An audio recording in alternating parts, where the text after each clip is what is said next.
Besides relentless attacks on Russian critical infrastructure, Ukraine is not forgetting Russian ports and warships. On the night of November 10th, maritime drones attacked port infrastructure in the port of Tuapse. According to the analysis of video and photo materials, the location of the strike was identified. It was likely the area of berth number 167, where a maritime drone detonated. In addition, reports indicate possible damage to a vessel that was moored nearby. Meanwhile, the attack on the berth was confirmed by the regional authorities. The head of the Tuapse municipal district in the Krasnodar region, Sergei Boyko, initially wrote in his official statement about an attack by maritime drones, but later deleted this information.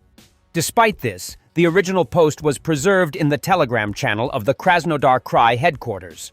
Later, a message appeared on the Telegram channel of the Krasnodar Krai headquarters stating that 4 maritime drones had been neutralized in the Black Sea near Tuapse.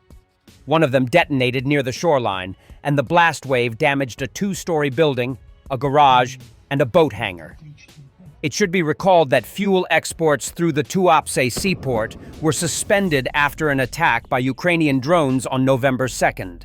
The oil refinery located on the port's territory also halted its operations. Satellite imagery confirms the destruction of 2 warehouses storing Shahed-type strike drones and their warheads at the Donetsk airport. OSINT channeled Dnipro. OSINT published the images.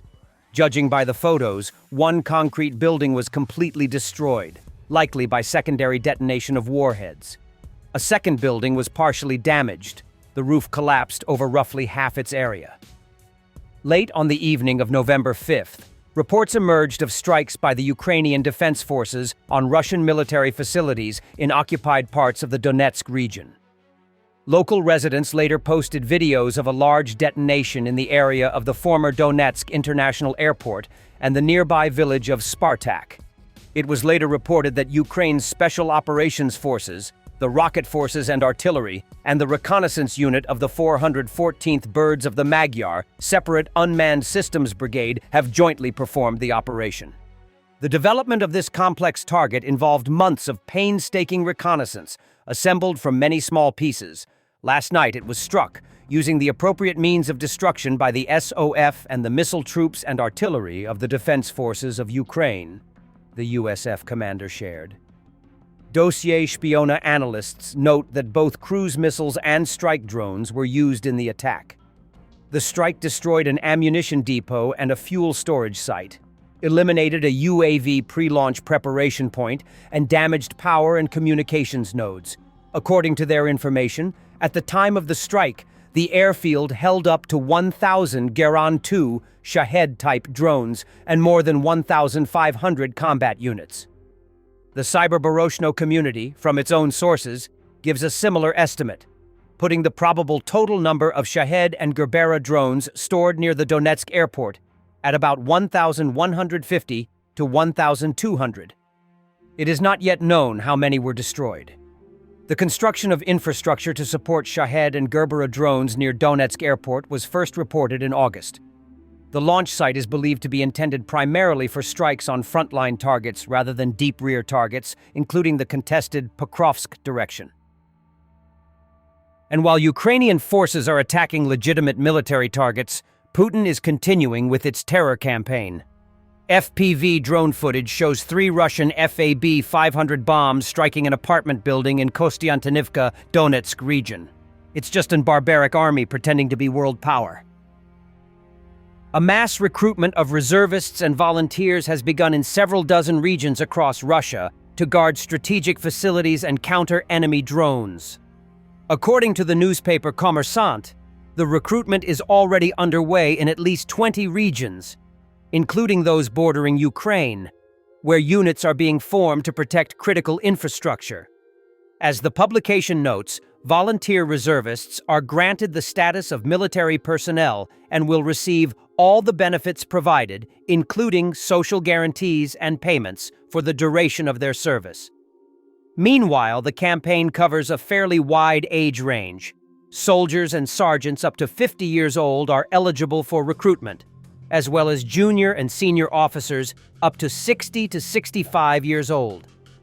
It remains unclear which specific facilities and security zones will be included in this program, whether it will cover only border regions or the entire territory of Russia. No exact recruitment limits or planned numbers of reservists have been announced. The same applies to other conditions such as the length of service and training requirements. These details have not yet been disclosed.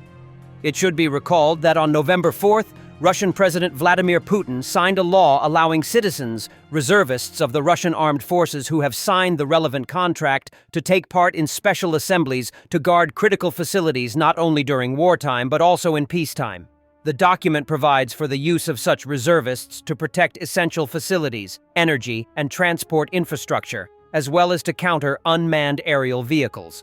According to Andrei Kartopolov, head of the State Duma Defense Committee, the new regulations will allow the use of reservists in border regions or in territories that are not part of Russia but are active combat zones. It should be recalled that, according to important stories, from April to June 2025, only 37,900 people signed contracts to participate in the war against Ukraine, the lowest number in 2 years.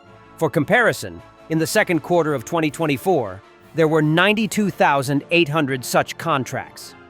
Militarny previously reported that North Korea sent another 5,000 military personnel to Russia at the beginning of fall. It is claimed that these are military construction workers who are allegedly being involved in the restoration of Russian infrastructure. Ukraine would like to order 27 Patriot air defense systems from U.S. companies and is looking to borrow the crucial system from its European allies in the meantime, President Volodymyr Zelensky said in an interview with The Guardian.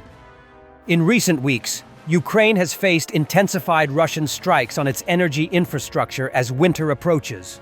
All thermal power plants operated by Ukraine's state-owned energy company Centrenergo were down following attacks on the infrastructure overnight on November 8th. Meanwhile, Russian strikes killed 3 people and injured at least 18 in Donetsk and Kherson oblasts over a span of 24 hours, Ukrainian officials reported. Zelensky noted that despite support from allies, as long as Russia's war against Ukraine persists, there will always be a need for additional help, adding that Russian President Vladimir Putin needs to stop the war. It's never enough.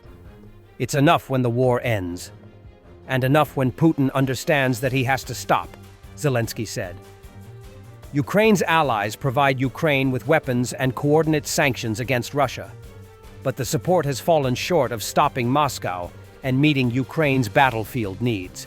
Zelensky noted that his October visit to the White House went well and that he has a good relationship with U.S. President Donald Trump, despite many in the world fearing Trump. No, we are not enemies with America. We are friends, so why should we be afraid? Zelensky said in the Mariinsky Palace. Trump held an unexpected phone call with Putin before Zelensky met the U.S. leader in October, fueling media reports that the summit did not go as planned. Ukraine had hoped to receive the Tomahawk long-range missile from Washington. Following the meeting, Trump said he would like to avoid doing so, but did not rule it out. Thanks for watching, and don't forget to subscribe. Also, if you want to support Warthog Defense, please become our member and get early access to new videos, exclusive members-only videos, and become administrator in comment section. The membership link is in the description. Every day. We had a guy last week, it's 6 rescues in 6 days. You know, he's doing the job every day.